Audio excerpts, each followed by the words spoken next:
Yo, what up guys? Welcome to Jack's Off to another adventure. So right now I am in Taipei, and even though I was born here and I did spend a lot of time in the city, there's actually a lot of stuff I've never done here. So when I was a lot younger, I was all about the partying, but nowadays I like taking pictures and learning about the history, which tells you I'm getting old. But anyways, right now behind me, this is the Taipei main station, and around this area there should be some very nice historic buildings to take pictures of. So if you want to see and learn more about Taipei, then join me as Jack's Off to the Zhongzheng District of Taipei. Let's go!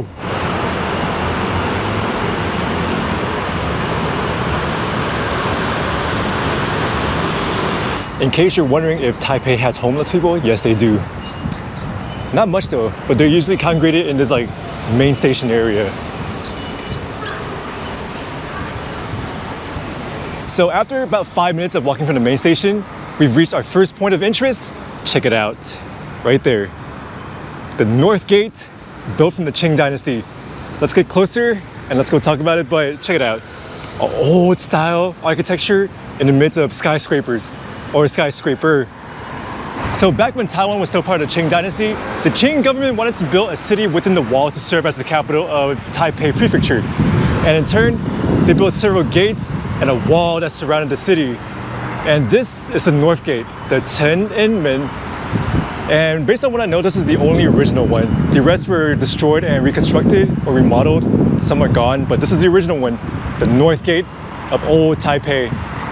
So by the North Gate, this area is actually called the North Gate Plaza. And around this area, you can see more information about the gates and the walls. So let's see, plans to build Taipei City walls were instituted by Chiang.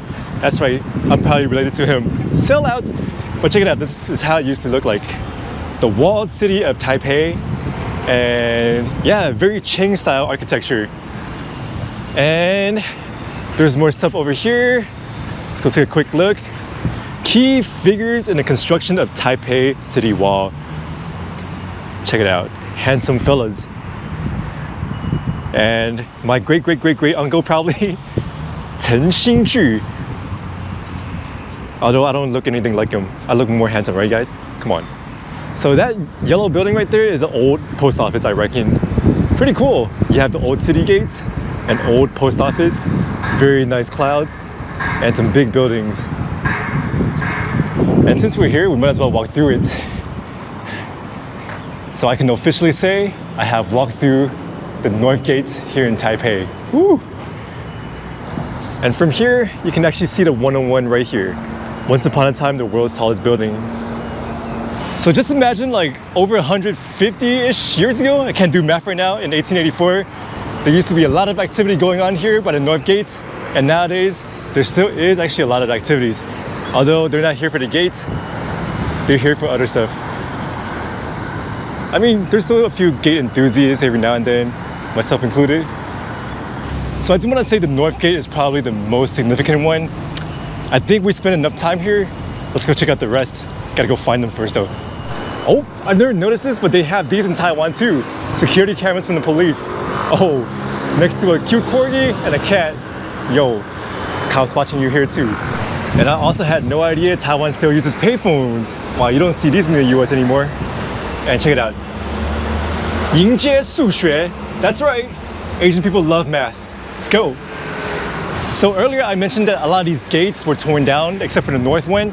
And one that no longer exists is the West Gate, the Ximen. So this is an artist's rendition of Baochengmen, the old West Gate. This is not how it looked like back in the Qing Dynasty. And if you look over yonder, that right there, Ximen, the city of the West Gate. And I'm sure Japan has some kind of influence on it too. That's why it's called Ding, which is machi. Machi means city in Japanese. Try to flex here. But yeah, this is what became of the West Gate. And let's just walk through the West Gate as well. Oh yeah.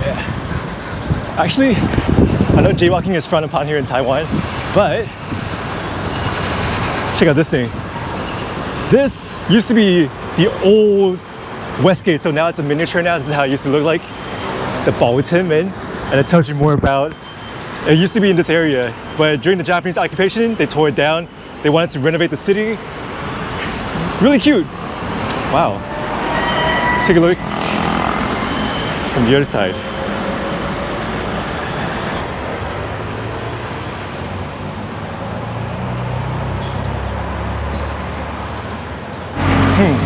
Street sweepers. Street sweepers here in Taipei. But anyways, after a quick walk, here's another gate. This is the small south gate. So I guess there's more than 4, there's 5, which doesn't make sense to me, but whatever. More for the pictures. And unlike the north gate, the rest of the gates you can't really like go close to it. As you can see, this is more like a decoration more than anything else. Like we can't even go through here.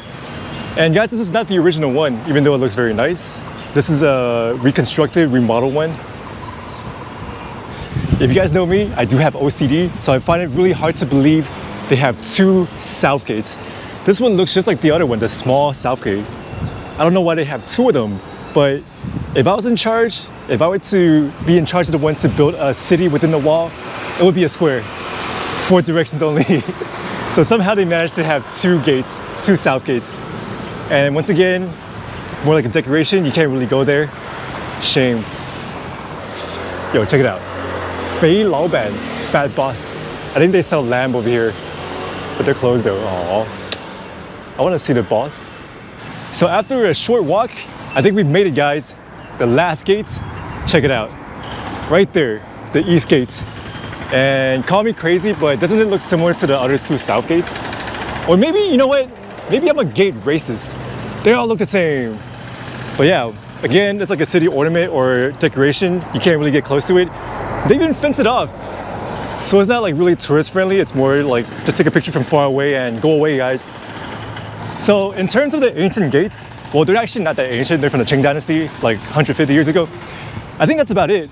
But I don't want to end this video here because I find that a bit underwhelming. So not far from the east gate, over yonder, we have the Chiang Kai-Shek Memorial. Let's go take some pictures there and then we'll end the video after that.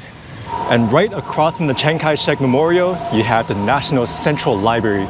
Check it out. This is humongous. Wow. But it's closed today. What the hell? It's a Monday. How are Taiwanese people supposed to get ahead of other people if they can't study? Yo. Some wise words from Taiwan. When crossing the street, don't look at your phone.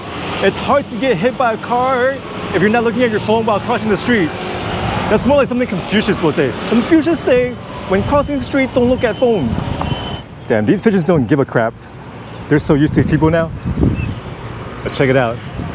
Wow.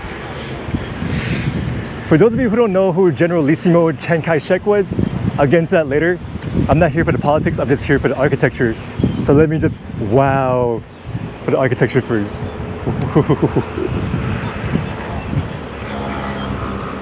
So real quick on Chiang Kai-Shek, I'm not gonna get into too many details. Chiang Kai-Shek was a very prominent figure in modern Chinese history as he was the former leader of the Republic of China. He fought Japan during the Second Sino-Japanese War and also fought the Communist Party during the Chinese Civil War. He eventually lost the Civil War and retreated to Taiwan, where he was president until his death. His fans will tell you he unified a fragmented China after the fall of the Qing Dynasty by leading the Northern Expedition and conquering all the regional warlords. During the war with Japan with him as the leader, even though China took heavy casualties, they were never defeated. Lastly, after he retreated to Taiwan, he laid the foundations of a strong Taiwanese economy that is still very relevant today.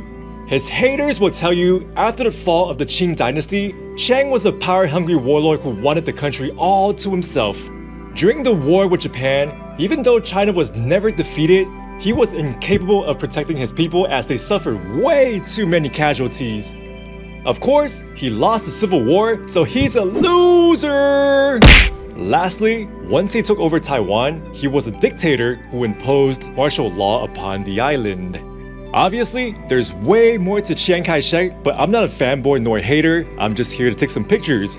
Also, if you ever visit the Chiang Kai-Shek Memorial Hall, you can join all the other men in uniform enthusiasts checking out these men in uniform too. It's one of the many attractions of visiting Taipei.